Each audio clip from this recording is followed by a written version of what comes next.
Western ഗഡ്സിലെ ഏറ്റവും മനോഹരമായ hill സ്റ്റേഷനിലൊന്നാണ് Kodaikanal. കൊടൈക്കനാലിലേക്ക് ഞാൻ ആദ്യം പോകുന്നത് +2 ഒരു ടൂർ പോകുമ്പോഴായിരുന്നു. അത് കഴിഞ്ഞ വർഷം എറണാകുളത്ത് നിന്ന് സൈക്കിൾ ചവിട്ടി നമ്മൾ കൊടൈക്കനാൽ പോയിരുന്നു. ഇത്തവണ നമ്മൾ കൊടൈക്കനാലിലേക്ക് നടന്നാണ് പോകുന്നത്.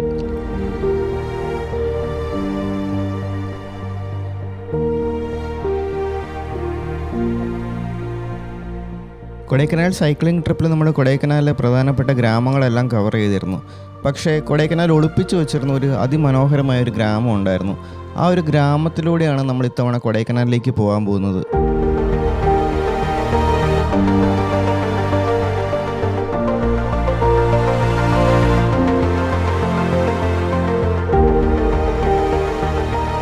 കൊടൈക്കനാലിൻ്റെ അടിവാരത്തുള്ള കുംഭകരൈ വെള്ളച്ചാട്ടത്തിൽ നിന്നും തുടങ്ങി ചോലക്കാടുകളെല്ലാം കടന്ന് നമ്മളെത്തുന്നത് 400 വർഷം പഴക്കമുള്ളതും ഇവിടുത്തെ നിവാസികൾ അമ്പലമായി കണ്ട് ആരാധിക്കുകയും ഇപ്പോഴും ചെരുപ്പിടാതെ നടന്ന് ബഹുമാനിക്കുകയും ചെയ്യുന്ന വെള്ളഗവി ഗ്രാമത്തിലാണ്. ഈ ഒരു ഗ്രാമത്തിലെ ഒരു ദിവസത്തെ ക്യാമ്പിങ്ങിന് ശേഷം കോടയിൽ പൊതിഞ്ഞ പൈൻ മരങ്ങളുടെയും യൂക്കാലി മരങ്ങളുടെ ഗന്ധവും നിറഞ്ഞ കാടും കടന്ന് കൊടൈക്കനാലിലെത്തുന്ന 14 കിലോമീറ്റർ നീളുന്ന മനോഹരമായ ട്രെക്കിങ്ങിൻ്റെ വിശേഷങ്ങൾ നമുക്ക് കാണാം.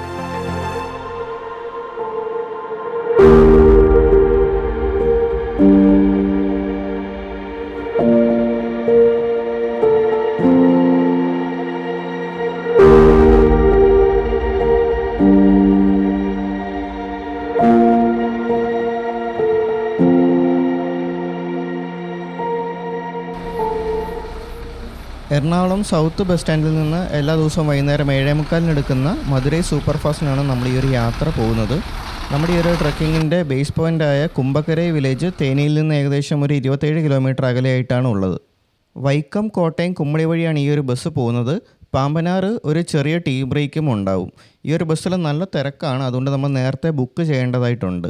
ഈ ഒരു ബസ്സിൽ അന്നൊരു 50% നമ്മുടെ ട്രക്കിങ്ങിന് വരുന്ന കൂട്ടുകാരാണ് ഉണ്ടായിരുന്നത്. വെളുപ്പിന് ഏകദേശം ഒരു 4 മണിയൊക്കെ ആകുമ്പോൾ ഈ ഒരു ബസ് തേനി എത്തും. അവിടുന്ന് പിന്നെ നമുക്ക് പെരിയകുളം ബസ്സാണ് കയറേണ്ടത്. പെരിയകുളത്തിന് പോകാൻ ഡിണ്ടിഗലും തൃച്ചിയൊക്കെ പോകുന്ന ബസ് എപ്പോഴും അവൈലബിൾ ആണ്. നേരത്തെ എത്തിയതുകൊണ്ട് തന്നെ ഐശ്വര്യമായിട്ട് ഒരു ചായ കൊണ്ട് തുടങ്ങാം. ഇത് തേനി ബസ് സ്റ്റാൻഡിലെ ഒരു ഷോപ്പാണ്. ഇവിടെ ഈ ശർക്കരപ്പൊടിയൊക്കെ ഇട്ടിട്ട് നല്ലൊരു അടിപൊളി ചായ കിട്ടും. അപ്പോൾ ഞങ്ങളുടെ ടീമിൽ ഉണ്ടായിരുന്ന എല്ലാവരും തന്നെ ഇവിടെ നിന്ന് 1ഉം 2ഉം ചായയൊക്കെ വീതം കുടിച്ചിട്ടുണ്ട്. കേരളത്തിൻ്റെ പല സൈഡിൽ നിന്ന് ട്രെക്ക് ചെയ്യാൻ വേണ്ടി വന്നവരായിരുന്നു ഈ ഒരു കമ്മ്യൂണിറ്റിയിൽ കൂടുതലും ഉണ്ടായിരുന്നവർ. അപ്പോൾ എല്ലാവരും അങ്ങോട്ടും ഇങ്ങോട്ടെല്ലാം ഈ ഒരു സമയം കൊണ്ട് പരിചയപ്പെട്ടു. അത് കഴിഞ്ഞിട്ട് ഞങ്ങൾ പെരിയകുളത്തിന് ബസ് കയറി. ഒരു അരമണിക്കൂറിൽ താഴെയുള്ള യാത്ര മാത്രമേ പെരിയകുളം ബസ് സ്റ്റാൻഡ് വരെ നമുക്കുള്ളൂ. പെരിയകുളത്തു നിന്ന് നമുക്ക് കുംഭകരൈക്ക് പോകാനുള്ള ആദ്യത്തെ ബസ് രാവിലെ 6:15 പെരിയകുളത്തു നിന്ന് കുംഭകരൈ വരെ അരമണിക്കൂറിൽ താഴെ യാത്ര മാത്രമേ ഉള്ളൂ. ആ ഒരു പോകുന്ന വഴി ഒരുപാട് കൃഷി സ്ഥലങ്ങളും മാംഗ്രൂവ് ഫോറസ്റ്റും അങ്ങനെ ഒത്തിരി നല്ല കാഴ്ചകളുണ്ട്. TNSTCയുടെ 610B നമ്പറിലുള്ള ബസ്സിലാണ് ഞങ്ങൾ കുംഭകരൈക്ക് പോയത്.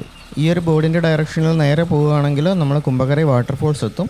നമ്മളതിൻ്റെ നേരെ ഓപ്പോസിറ്റുള്ള ഒരു കഫേ ഉണ്ട്. അവിടുന്ന് നമുക്ക് ബ്രേക്ക്ഫാസ്റ്റും കഴിക്കണം. അതുപോലെ ഫ്രഷപ്പ് ആവാനുള്ള ഓപ്ഷൻസ് എല്ലാം തന്നെയുണ്ട്.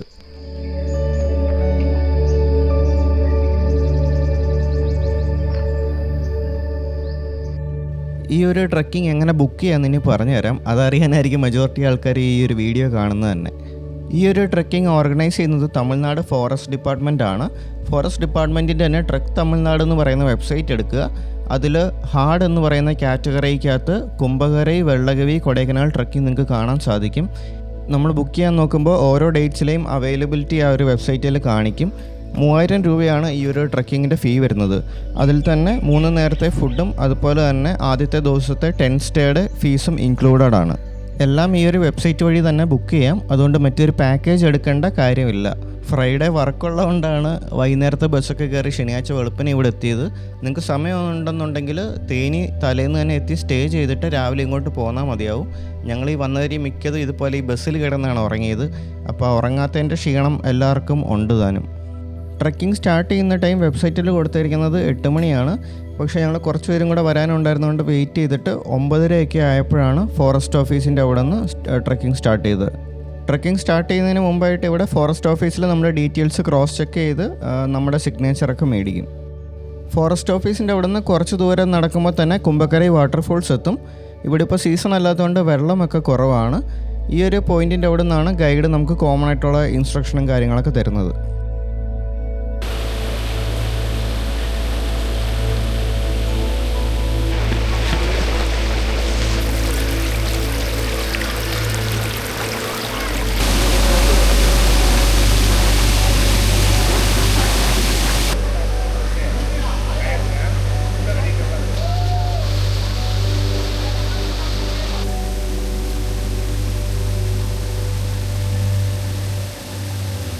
பார்த்துக்கிட்டோம்னா பெரிய நம்ம எல்லாமே கிடைக்கிற மாதிரியான ஸ்டேயில் இன்றைக்கி ஒரே ஃபேமிலியாக வந்திருக்கோம். என்ன குறை இருந்தாலும் இந்த ட்ரெக்கிங்கில் வந்து நம்ம அனுபவிச்சு மெதுவாக போயிடலாம். நம்ம കുംഭകരൈ വാട്ടർഫോൾസിൻ്റെ അവിടെ നിന്ന് വെള്ളകവി ഗ്രാമം വരെ 8 കിലോമീറ്ററാണുള്ളത്. അപ്പോൾ ഏകദേശം ഉച്ചയാകുമ്പോഴേക്കും ഗ്രാമത്തിലെത്തുന്ന രീതിക്കാണ് ഈ ഒരു ട്രെക്കിംഗ് സെറ്റ് ചെയ്തേക്കുന്നത്. അതിനുശേഷം വില്ലേജിൽ നമുക്ക് ലഞ്ച് ഉണ്ടാവും.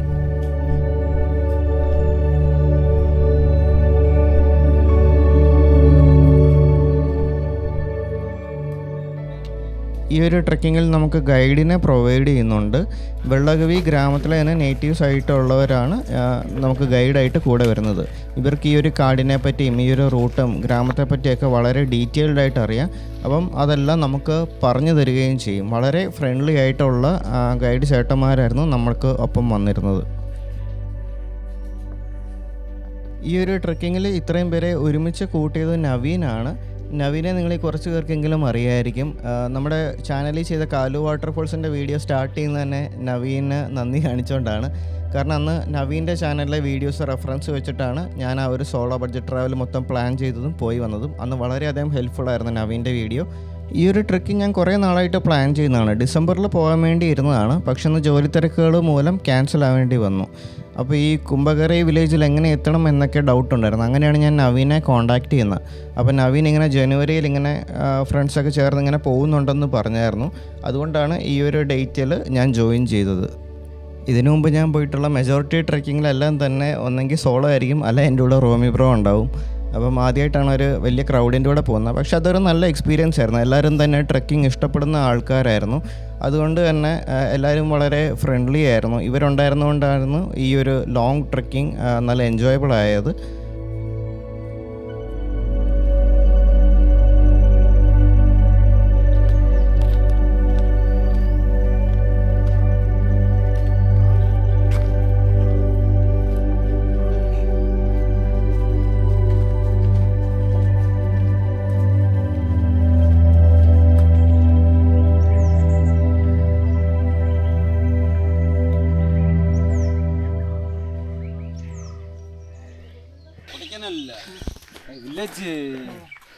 வில்லேஜ் இங்கே இருக்குது.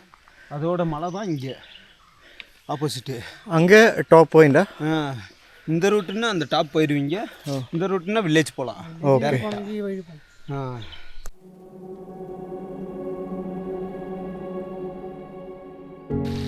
ഇടയ്ക്ക് റോഡ് രണ്ടായിട്ടൊന്ന് സ്പ്ലിറ്റ് ചെയ്തിരുന്നു. നമ്മൾ റൈറ്റ് എടുത്താണ് വെള്ളകവി വില്ലേജിലോട്ട് പോകേണ്ടിയിരുന്നത്. അപ്പോൾ ഗൈഡ് ഉണ്ടായിരുന്നുകൊണ്ട് പുള്ളി കറക്റ്റായിട്ട് പറഞ്ഞു തന്നു.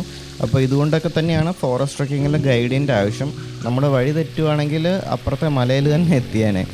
അപ്പം മുകളിലൊരു വെള്ളച്ചാട്ടം ഉണ്ടായിരുന്നു. പക്ഷെ അവിടെ വെള്ളം കുറവായിരുന്നു. അപ്പോൾ അവിടെ നമുക്ക് വെള്ളമൊക്കെ റീഫിൽ ചെയ്യാനൊക്കെ പറ്റുമായിരുന്നു. അപ്പം അവിടെ പോയി വെയിറ്റ് ചെയ്യാൻ പറഞ്ഞു. കാരണം വലിയ ഗ്രൂപ്പുള്ളതുകൊണ്ട് എല്ലാവരും എത്തുന്നേ ഉള്ളൂ. അപ്പം എല്ലാവരും ഒരുമിച്ച് എത്തിയിട്ട് ഈ ഒരു പോയിന്റിൽ നിന്ന് ട്രെക്കിംഗ് കണ്ടിന്യൂ ചെയ്യാമെന്ന് ഗൈഡ് പറഞ്ഞു. അപ്പോൾ ഞങ്ങൾ ആ ഒരു പോയിന്റിൽ പോയി കുറച്ച് നേരം വെയിറ്റ് ചെയ്തു. വെള്ളമെല്ലാം റീഫില്ല് ചെയ്തു.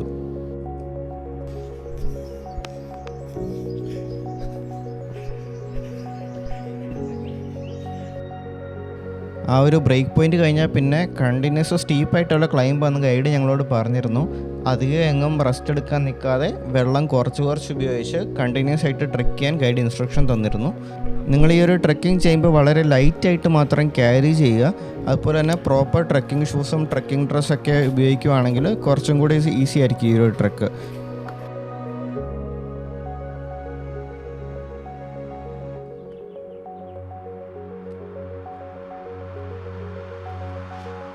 ഈ ഒരു ട്രെയിൽ കണ്ടപ്പോൾ പെട്ടെന്ന് അന്നപൂർണ ബേസ് ക്യാമ്പിൻ്റെ ട്രെയിലൊക്കെയാണ് ഓർമ്മ വന്നത്. ഞാൻ അവിടെ പോയിട്ടില്ലെങ്കിലും അതിൻ്റെ കുറേ വീഡിയോസും കാര്യങ്ങളൊക്കെ ഇങ്ങനെ കുത്തിയിരുന്ന് കാണുന്നുണ്ട്. അപ്പോൾ നേപ്പാളിലെ തന്നെ പല ട്രെക്കിങ്ങിൻ്റെ ആ ഒരു സ്ട്രക്ചർ പോലെ തന്നെയാണ് ഇവിടെയും കിടക്കുന്നത്. കുറേ സ്റ്റെപ്പുകളും ഹെയർ പിൻ പോലത്തെ റൂട്ടും.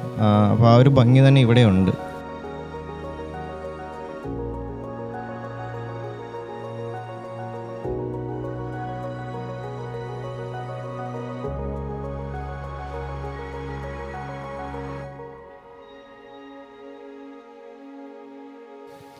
അങ്ങനെ കയറി മുമ്പോട്ട് ചെന്നപ്പോൾ അതേ ഏലമൊക്കെ നിൽക്കുന്നു. പെട്ടെന്ന് ഇടുക്കിയിലെ വീടൊക്കെ ഓർമ്മ വന്നു. അവിടെ ഇതുപോലെ ചുറ്റും ഏലമാണ്. ഇവിടെ കാടമം എസ്റ്റേറ്റ് കുറച്ചുണ്ടെന്ന് പിന്നെയാണ് മനസ്സിലായത്. ഇപ്പോൾ നമ്മൾ ഈ കണ്ടതൊക്കെ കുറച്ച് ചെറിയ തയ്യേലങ്ങളാണ്. മുകളിലോട്ട് പോകും തോറും വലിയ എസ്റ്റേറ്റൊക്കെ ഉണ്ട്. ഏലം, കാപ്പി, അവക്കാഡോ, വെളുത്തുള്ളിയൊക്കെയാണ് വെള്ളകവി ഗ്രാമത്തിലെ പ്രധാനപ്പെട്ട കൃഷിയൊക്കെ. അപ്പോൾ നമ്മൾ ഏകദേശം ഗ്രാമത്തിനോട് അടുക്കാറായിട്ടുണ്ട്. നമ്മുടെ സ്പീഡൊക്കെ ചെറുതായിട്ടൊന്നും കുറഞ്ഞായിരുന്നു. ഏകദേശം ഉച്ചയാവാറായിട്ടുണ്ട്. അപ്പം കുറച്ച് മുമ്പോട്ട് എന്നപ്പം നമുക്കിവിടെ ഒരു ബോർഡ് കാണാം. വില്ലേജിലോട്ട് നമ്മളെ വെൽക്കം ചെയ്തുകൊണ്ടുള്ള ബോർഡാണ്. അപ്പോൾ ഇവിടെ നമ്മുടെ ചെരുപ്പ് ഊരി വെക്കാൻ എഴുതിയിട്ടുണ്ട്. Please remove your footwear here. ഗ്രാമത്തിൻ്റെ എൻട്രൻസിൽ തന്നെ ആദ്യം ഉള്ളത് ഒരു ടെമ്പിളാണ്. ഇവിടുത്തെ മെയിൻ ടെമ്പിളാണ് നമ്മൾ ഈ കാണുന്നത്. ഏകദേശം 25ഓളം ചെറിയ ടെമ്പിളാണ് ഈ ഒരു ഗ്രാമത്തിലുള്ളത്. അതുകൊണ്ട് തന്നെയാണ് ഇവിടുത്തെ ആൾക്കാർ ചെരുപ്പ് യൂസ് ചെയ്യാത്തത്. ഈ ഒരു ടെമ്പിളിൻ്റെ അവിടെ നിന്ന് ലെഫ്റ്റിലോട്ട് കിടക്കുന്ന വഴി കൊടൈക്കനാലിനുള്ളതാണ്. നമ്മളിപ്പോൾ നേരെ വില്ലേജിലോട്ടാണ് പോകുന്നത്. അവിടെ നമുക്ക് ലഞ്ച് അറേഞ്ച് ചെയ്തിട്ടുണ്ട്. അതിനുശേഷം നമുക്ക് വില്ലേജ് മൊത്തം ഒന്ന് എക്സ്പ്ലോർ ചെയ്യണം. അപ്പോൾ കൊടൈക്കനാൽ സൈഡിൽ നിന്ന് നമുക്ക് ഇങ്ങോട്ട് ട്രെക്ക് ചെയ്യാം. അപ്പോൾ അങ്ങനെ ട്രെക്ക് ചെയ്ത് വരുന്നവരെ നമുക്ക് കാണാൻ സാധിച്ചു.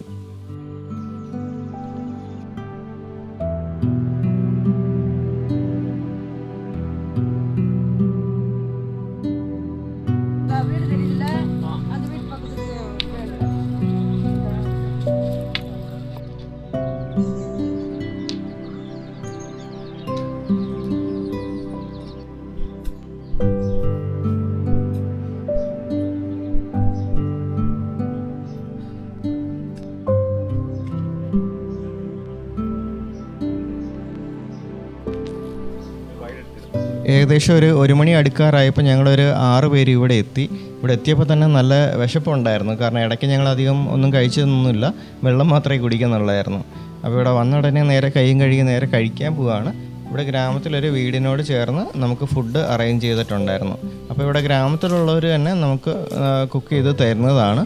അപ്പോൾ ഇവിടെ എന്ന് വെച്ചാൽ കടകളോ കാര്യങ്ങളോ ഒന്നുമില്ല. അതുപോലെ ഇങ്ങോട്ട് വാഹനങ്ങളും എത്തത്തില്ല.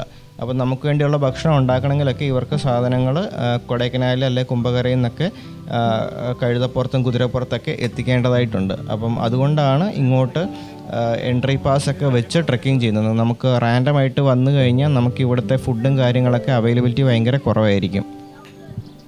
ഞങ്ങളെത്തിയ സമയത്ത് ഇവർ ഫുഡ് ഉണ്ടാക്കുന്ന തിരക്കിലൊക്കെ ആയിരുന്നു. അതുപോലെ കാപ്പിക്കുള്ള വെള്ളമൊക്കെ വെച്ചിട്ടുണ്ട്. ഇവിടെ ഇഷ്ടം പോലെ കാപ്പി നമുക്ക് കുടിക്കാൻ പറ്റും. അൺലിമിറ്റഡ് പോലെയാണ്. ഫുഡാണെങ്കിലും അതെ, നമുക്ക് എല്ലാവർക്കും വേണ്ടി വയറ് നിറച്ച് കഴിക്കാനുള്ള അത്രയും സാധനങ്ങൾ ഇവർ ഉണ്ടാക്കിയിട്ടുണ്ട്.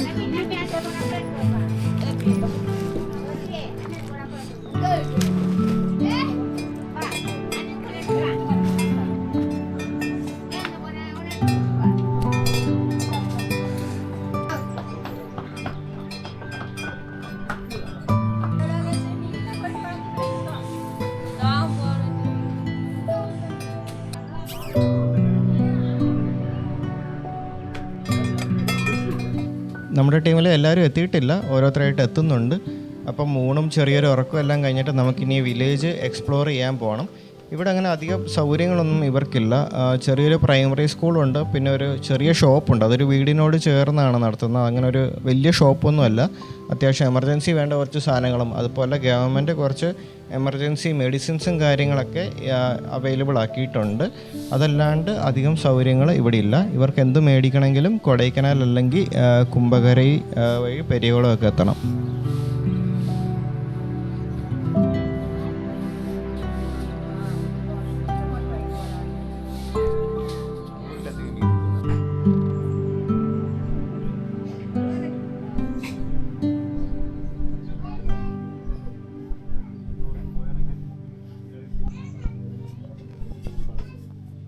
നൂറ്റിപ്പത്ത് വീടുകളാണ് ഇവിടെയുള്ളത്.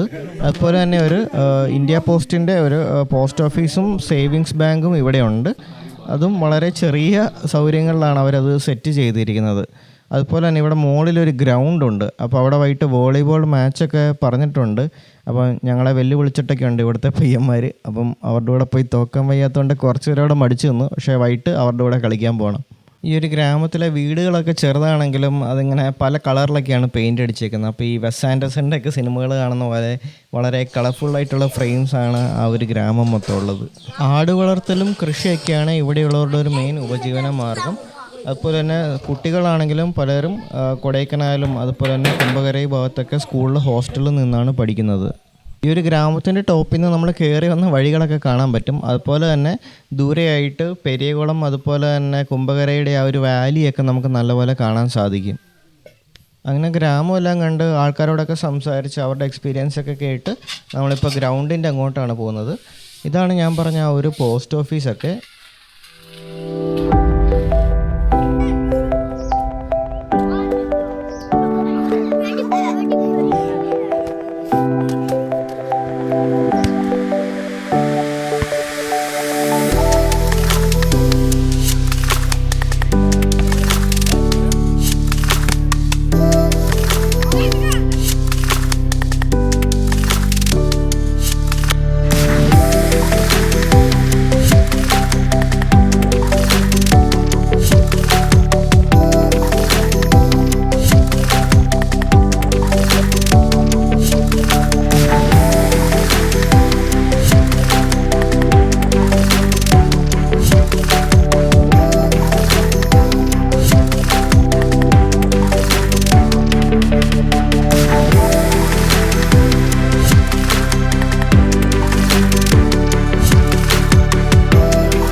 ഗ്രാമത്തിലെ കാഴ്ചകളെല്ലാം കണ്ടതിന് ശേഷം നമ്മൾ നമ്മുടെ സ്റ്റേയിലോട്ട് പോവുകയാണ്.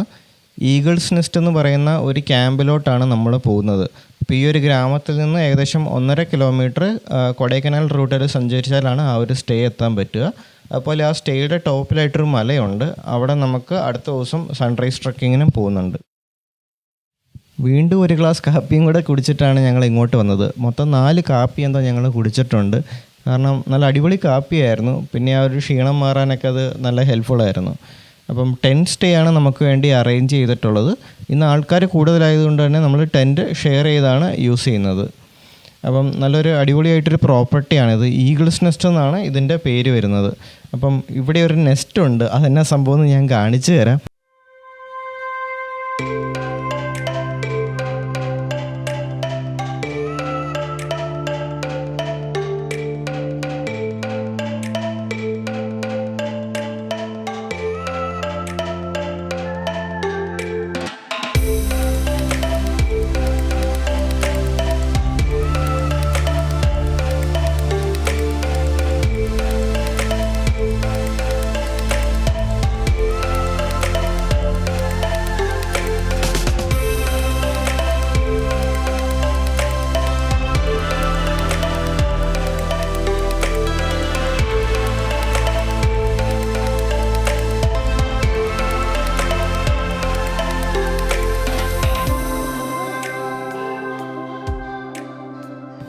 ഒരു അടിപൊളി വ്യൂ പോയിൻ്റാണ് ശരിക്കും പറഞ്ഞ ഈ ഒരു നെസ്റ്റ്. ഒരു മാവിൻ്റെ മുകളിലായിട്ടാണ് ഇത് നെസ്റ്റ് സെറ്റ് ചെയ്തേക്കുന്നത്.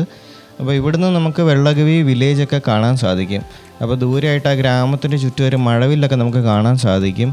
അതുപോലെ കുറച്ചുകൂടെ താഴോട്ട് ഇറങ്ങിക്കഴിഞ്ഞാൽ നമുക്ക് ഒരു അടിപൊളി വ്യൂ പോയിൻ്റ് കൂടെ ഉണ്ട്.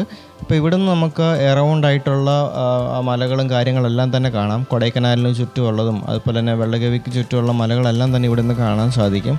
അപ്പോൾ ഇവിടെ ഇങ്ങനെ ഇരിക്കുമ്പോൾ നമുക്ക് ഈ കോടയൊക്കെ ഇങ്ങനെ കയറി വരുന്ന കാണാൻ പറ്റും മലകൾക്ക് ചുറ്റും. അപ്പോൾ നല്ല ഗംഭീര കാഴ്ചകളും ആ ഒരു തണുപ്പൊക്കെ എൻജോയ് ചെയ്യാൻ പറ്റിയ ഒരു പോയിൻ്റാണിത്.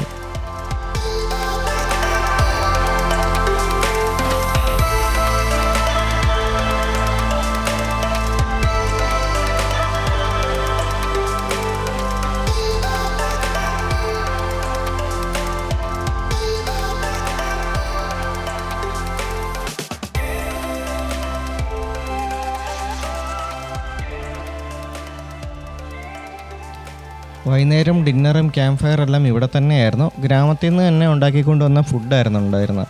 അപ്പോൾ ഞങ്ങൾ രാവിലെ നേരത്തെ എണീറ്റ് ചെറിയൊരു സൺറൈസ് ഹൈക്കിന് വേണ്ടി ഇറങ്ങിയതാണ് രണ്ടാമത്തെ ദിവസം. പക്ഷേ മൊത്തം മൂടിക്കിടന്ന് മഴയൊക്കെ ആയിരുന്നു. അപ്പോൾ ഞങ്ങൾക്ക് സൺറൈസ് കിട്ടിയില്ല. പക്ഷേ ആ ഒരു സ്ഥലം ഭയങ്കര ബ്യൂട്ടിഫുൾ ആയിരുന്നു. അതായത് ആ വില്ലേജിൻ്റെ മുകളിലുള്ളൊരു മലയാണ്. അപ്പോൾ ഇവിടുന്ന് ആ വില്ലേജിൻ്റെ ആ ടോപ്പ് വ്യൂവും കാര്യങ്ങളൊക്കെ നല്ല അടിപൊളിയായിട്ട് കാണാൻ സാധിക്കും. നമ്മുടെ സ്റ്റേയുടെ അവിടുന്ന് ജസ്റ്റ് ഒരു 15 മിനിറ്റ് ഹൈക്ക് മാത്രമാണ് ഇങ്ങോട്ടുണ്ടായിരുന്നത്. അപ്പം രാവിലെ 5:45 ഞങ്ങൾ ഏകദേശം താഴെ നിന്ന് പോകുന്നത്. 6 മണിയായപ്പോൾ മുകളിലെത്തി. 5:30 എണീറ്റതാണ്. പക്ഷേ കാട്ടുപോത്ത് കാണാൻ ചാൻസ് ഉള്ളതുകൊണ്ട് കുറച്ചുകൂടെ നേരം എടുത്തിട്ട് പോയാൽ മതിയെന്ന് അവിടുത്തെ ഒരു ചേട്ടൻ പറഞ്ഞായിരുന്നു. എല്ലാ ട്രെക്കിംഗ് പോലെ ഇത്തവണയും ഞാൻ റെയിൻ കോട്ട് എടുക്കാൻ മറന്നിട്ടുണ്ട്. അപ്പം നിന്ന് നനയേണ്ടി വന്നു. നല്ല തണുത്ത് മരവിച്ചാണ് തിരിച്ച് ക്യാമ്പിലെത്തിയത്. അപ്പോൾ ഞങ്ങളൊരു അടുപ്പൊക്കെ കൂട്ടി കുറച്ച് നേരം ചൂടൊക്കെ കൊണ്ടു. നേത്രാവതി ട്രെക്കിങ്ങിനാണ് അവസാനമായിട്ട് ഇതുപോലെ നിന്ന് നനഞ്ഞത്. എനിക്ക് നനയാൻ ഇഷ്ടമുള്ളതുകൊണ്ട് കുഴപ്പമില്ല. പക്ഷെ നിങ്ങൾക്ക് താല്പര്യമില്ലെങ്കിൽ റെയിൻ കോട്ട് എന്തായാലും എടുക്കുക.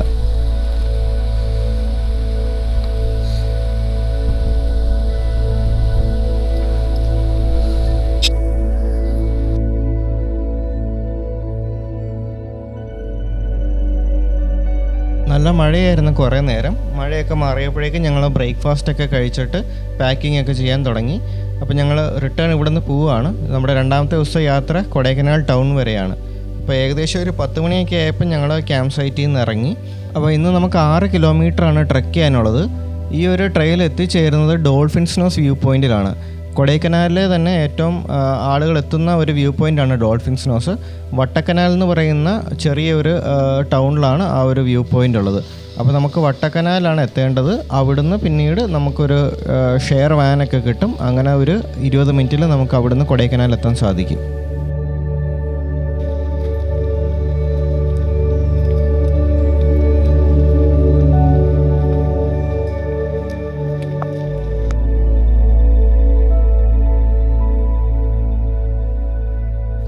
വിഷ്വൽസ് കാണുമ്പോൾ തന്നെ നിങ്ങൾക്ക് അന്നത്തെ ആ ഒരു കോടയുടെയും തണുപ്പിൻ്റെയൊക്കെ ആംബിയൻസ് കിട്ടുന്നുണ്ടെന്ന് പ്രതീക്ഷിക്കുന്നു. നല്ല അടിപൊളി കോടയായിരുന്നു കേട്ടോ. ആ ഒരു രണ്ടാമത്തെ ദിവസത്തെ ട്രെക്കിങ്ങിൻ്റെ കാഴ്ചകൾ ഭയങ്കര ബ്യൂട്ടിഫുൾ ആയിരുന്നു. അന്ന് കുറേ കയറ്റം കയറാനുണ്ടായിരുന്നു കേട്ടോ. സംഭവം ആദ്യത്തെ ദിവസത്തെ അത്രയും ദൂരവും സമയം ഇല്ലായിരുന്നെങ്കിൽ പോലും അത്യാവശ്യം സ്റ്റീപ്പായിട്ടുള്ള കയറ്റം തന്നെയായിരുന്നു. പക്ഷെ നമുക്ക് അധിക സമയമൊന്നും എടുക്കാതെ തന്നെ അത് കംപ്ലീറ്റ് ചെയ്യാൻ പറ്റി. ഏകദേശം ഒരു 2 മണിക്കൂർ മാത്രമേ ആ ഒരു ട്രെക്കിംഗ് ഉള്ളൂ. അപ്പോൾ പോകുന്ന വഴി ഇതുപോലെ യൂക്കാലി മരങ്ങളും റോഡോഡെൻഡ്രോണൊക്കെ കാണാൻ സാധിക്കും. അപ്പോൾ ട്രെക്കിംഗ് തീർന്നതിൻ്റെ സന്തോഷം എൻ്റെ മുഖത്ത് കാണാനുണ്ട്. നമ്മളിവിടെ ഡോൾഫിൻസ് നോസ് വ്യൂ പോയിൻ്റ് എത്തി. ഇവിടെ കുറച്ച് കടകളൊക്കെ ഉണ്ട്. അപ്പോൾ ഇവിടെ നിന്ന് ഒരു ചായയൊക്കെ കുടിച്ചിട്ട് റെസ്റ്റ് ചെയ്തിട്ട് ബാക്കി നമ്മുടെ ടീം മെമ്പേഴ്സ് എല്ലാവരും എത്തി ഫോട്ടോ എടുത്തിട്ട് വേണം ഇവിടുന്ന് പോകാൻ.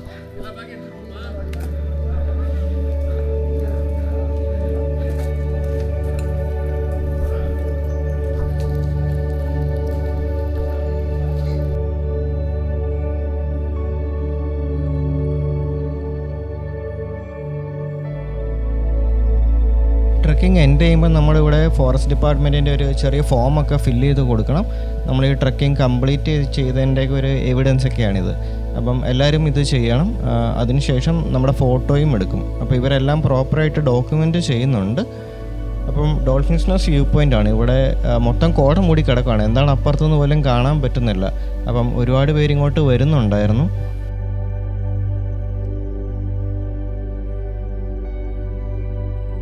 ഈ ഒരു ഡോൾഫിൻസ് നോസിൻ്റെ അവിടെ നിന്ന് ഒരു 1 കിലോമീറ്റർ കഷ്ടിച്ച് നമുക്ക് വട്ടക്കനാൽ ജംഗ്ഷൻ വരെ ഉള്ളൂ. അപ്പം നമ്മൾ എല്ലാവരും വരാൻ വേണ്ടി വെയിറ്റ് ചെയ്തിരുന്നില്ല. ആദ്യം എത്തിയ കുറച്ച് പേര് ഫോട്ടോ എടുത്തിട്ട് നമ്മൾ നേരെ വട്ടക്കനാലിലോട്ട് പോവുകയാണ്. അപ്പം ഇവിടെ പൊങ്കലിൻ്റെ ഒരു ഒരുക്കങ്ങളൊക്കെ നടക്കുകയാണ്. അപ്പം സാധനങ്ങളൊക്കെ മേടിച്ചുകൊണ്ട് ഗ്രാമത്തിലോട്ട് പോകുന്ന ഒരുപാട് ആൾക്കാരെ കണ്ടിരുന്നു. കരിമ്പൊക്കെ ഉണ്ട് എല്ലാവരുടെയും കയ്യിൽ. അതുപോലെ കഴുതപ്പുറത്തൊക്കെ കുറേ സാധനങ്ങൾ താഴോട്ട് എത്തിക്കുന്നുണ്ടായിരുന്നു. നമ്മൾ ഇതുവരെ കടന്നു വന്നിരുന്ന നല്ല വൃത്തിയുള്ള ട്രെയിലായിരുന്നു. പക്ഷേ വട്ടക്കനാൽ ടൗൺ അടുക്കാറായപ്പം ഫുള്ള് പ്ലാസ്റ്റിക് വേസ്റ്റും കാര്യങ്ങളൊക്കെ ആയിരുന്നു. അപ്പോൾ കൂടുതൽ ടൂറിസ്റ്റുകൾ എത്തുന്നതുകൊണ്ടാണ്. അപ്പോൾ നമ്മൾ ഈ പോകുന്ന വഴികളെല്ലാം തന്നെ വൃത്തിയായിട്ട് തന്നെ സൂക്ഷിക്കാൻ ശ്രദ്ധിക്കുക. എനിക്ക് നമ്മുടെ സൺറൈസ് വ്യൂ പോയിൻ്റ് കാണാൻ പോയപ്പോൾ അവിടെ മലമുകളിൽ നിന്നൊരു കുപ്പി കിട്ടിയിരുന്നു. അപ്പം അത് ഞാനിങ്ങ് എടുത്തുകൊണ്ട് പോകുന്നായിരുന്നു. അതിപ്പം ഇവിടെ എൻ്റെ റൂമിൽ ഇരിപ്പുണ്ട്. ഇനി അത് വേസ്റ്റ് കളക്ട് ചെയ്യാൻ വരുന്ന ചേച്ചിമാർ എടുത്തുകൊണ്ട് പോകുമായിരിക്കും. അപ്പോൾ പ്ലാസ്റ്റിക് നമ്മളെങ്ങും ലീവ് ചെയ്യാതിരിക്കുക, നമ്മൾ തന്നെ തിരിച്ചു കൊണ്ടുവരിക. വട്ടക്കനാലിൽ നിന്ന് ഈ കാണുന്ന വാനുകൾ എപ്പോഴും ഉണ്ടാവും. അപ്പോൾ ഇത് ആൾ നിറയുമ്പം എടുക്കും. ഒരു 10-12 പേർക്കൊക്കെ സുഖമായിട്ട് പോവാം. അപ്പോൾ ഞങ്ങളുടെ ട്രക്കിംഗ് ഗ്രൂപ്പിൽ ഉണ്ടായിരുന്നവർ തന്നെയായിരുന്നു ഈ ഒരു വാനിൽ മൊത്തം ഉണ്ടായിരുന്നത്. അപ്പോൾ കൊടൈക്കനാൽ ഏകദേശം ഒരു 2 മണിയായപ്പോൾ ഞങ്ങൾ എത്തിയായിരുന്നു. അപ്പോൾ പോകുന്ന വഴിക്ക് ഇതുപോലെ മൊത്തം കോട മൂടി കിടക്കുമായിരുന്നു. കൊടൈക്കനാൽ ബസ് സ്റ്റാൻഡിൽ പോലും നമുക്ക് ബസ്സുകൾ പോലും മിക്കതും കാണുന്നില്ലായിരുന്നു. അത്രയും കോടയായിരുന്നു ആ ഒരു ദിവസം. കൊടൈക്കനാലിൽ നിന്ന് മധുരൈ, പളനി, ഡിണ്ടിഗൽ, ചെന്നൈ, ബാംഗ്ലൂർ ഭാഗത്തേക്കെല്ലാം ഡയറക്റ്റ് ബസ് അവൈലബിൾ ആണ്. പളനിക്ക് 1:40, 3:15, 4:40 ബസ്സുള്ളത്. അപ്പോൾ പളനി ബസ്സിൽ ഞങ്ങൾ പോയി. നമുക്കിവിടെ ബസ് സ്റ്റാൻഡിൽ പോയി നമുക്ക് ടിക്കറ്റ്സൊക്കെ റിസർവ് ചെയ്യാൻ പറ്റും. പളനിയിൽ നിന്ന് ഞങ്ങൾ കേരളത്തിലേക്കുള്ള ബസ്സുകൾ എല്ലാവരും തന്നെ ബുക്ക് ചെയ്തിട്ടുണ്ടായിരുന്നു. പളനിയിൽ നിന്നും 8 മണിക്കുള്ള തൃശ്ശൂർ ബസ്സിനാണ് ഞങ്ങൾ റിട്ടേൺ പോയത്. പളനി ഒരു 6:30 ആയപ്പോൾ എത്തിയായിരുന്നു. അതിനുശേഷം ഫുഡൊക്കെ കഴിച്ച് ചെറുതായിട്ടൊന്ന് റെസ്റ്റ് എടുത്തിട്ടാണ് ബസ്സിൽ കയറിയത്. ഞാൻ ചെയ്തിട്ടുള്ള ട്രക്കിങ്ങുകൾ തന്നെ ഏറ്റവും മെമ്മറബിൾ ആയിട്ടൊരു ട്രക്കിംഗ് ആയിരുന്നു ഇത്. ഇതിലെ കാഴ്ചകളും അതുപോലെ ആ ഗ്രാമത്തിലെ എക്സ്പീരിയൻസ് ഒക്കെ എനിക്കൊന്നും, ഞാൻ വളരെ കുറച്ച് ഫുട്ടേജസ് മാത്രമേ കാണിച്ചുള്ളൂ. ഇപ്പം ആൾക്കാരോട് ഇൻട്രാക്ട് ചെയ്യുന്ന സമയത്തൊന്നും കൂടുതൽ ഫോട്ടോസോ വീഡിയോസോ ഒന്നും തന്നെ അധികം എടുത്തിട്ടില്ല. നമ്മൾ ആ ഗ്രാമത്തിലൂടെ ചുമ്മാ നടന്നപ്പം റാൻഡമായിട്ട് എടുത്തുള്ള ഫുട്ടേജസ് മാത്രമേ ഞാൻ ഇൻക്ലൂഡ് ചെയ്തിട്ടുള്ളൂ. കാരണം നമ്മൾ നേരിട്ട് എക്സ്പീരിയൻസ് ചെയ്യേണ്ട ഒരു സാധനമാണ് ആ ഒരു ഗ്രാമത്തിലെ ആൾക്കാരോട് സംസാരിക്കുന്നതും കാര്യങ്ങളും. അപ്പോൾ നിങ്ങൾ ഈ ഒരു ട്രക്കിംഗ് ഒരിക്കലെങ്കിലും ട്രൈ ചെയ്യണം. ആദ്യം ഇതിന് 3000 രൂപയാണല്ലോ, കുറച്ച് ഫീ കൂടുതലാണല്ലോ എന്നൊക്കെ ഞാൻ ഓർത്തിരുന്നു. പക്ഷേ അക്കോമഡേഷനും ഫുഡും എല്ലാം ഇൻക്ലൂഡഡ് ആണ്. ഇവിടെ കേരളത്തിലെ പല ട്രക്കിങ്ങുകളും ഇതൊന്നും ഇല്ലാതെ തന്നെ 3000 രൂപയൊക്കെ മേടിക്കുന്നുണ്ട്. അഗസ്ത്യാർകുളം ട്രക്കിംഗ് ആണ് ഞാൻ ഉദ്ദേശിച്ചെന്ന് കുറച്ച് പേർക്കെങ്കിലും മനസ്സിലായിട്ടുണ്ടാവും. അപ്പം ഇവിടുത്തെ എല്ലായിടത്തും തന്നെ ട്രക്കിംഗ് ഫീ കുറച്ച് കൂടുതലാണ്. പക്ഷേ ഇത് 3000 രൂപയ്ക്ക് വെർത്താണ് ഈ ഒരു ട്രക്കിംഗ്. അപ്പം എല്ലാവരും ഇത് ട്രൈ ചെയ്യുക. എന്തെങ്കിലും ഡൗട്ട് ഉണ്ടെങ്കിൽ നിങ്ങൾക്ക് കമൻറ്റിലോ അതുപോലെ തന്നെ ഇൻസ്റ്റാഗ്രാം ലിങ്ക് ഞാൻ കൊടുക്കുന്നുണ്ട്. ഈ ഒരു യാത്രയെ പറ്റി ഒരു കരോസൽ പോസ്റ്റ് ഞാൻ ഓൾറെഡി ചെയ്തിട്ടുണ്ട്. അപ്പോൾ എന്തെങ്കിലും ഡൗട്ട് ഉണ്ടെങ്കിൽ നിങ്ങൾക്ക് ഡയറക്റ്റ് മെസ്സേജ് അയക്കാം. അപ്പോൾ എന്തുണ്ടെങ്കിലും നമുക്ക് ക്ലിയർ ചെയ്യാം. അപ്പം ഒത്തിരി മനോഹരമായ യാത്രകൾ നിങ്ങൾക്ക് ഇനിയും ചെയ്യാൻ പറ്റട്ടെ. അടുത്തൊരു വീഡിയോ ആയിട്ട് നമുക്ക് വീണ്ടും കാണാം. Thank you for watching.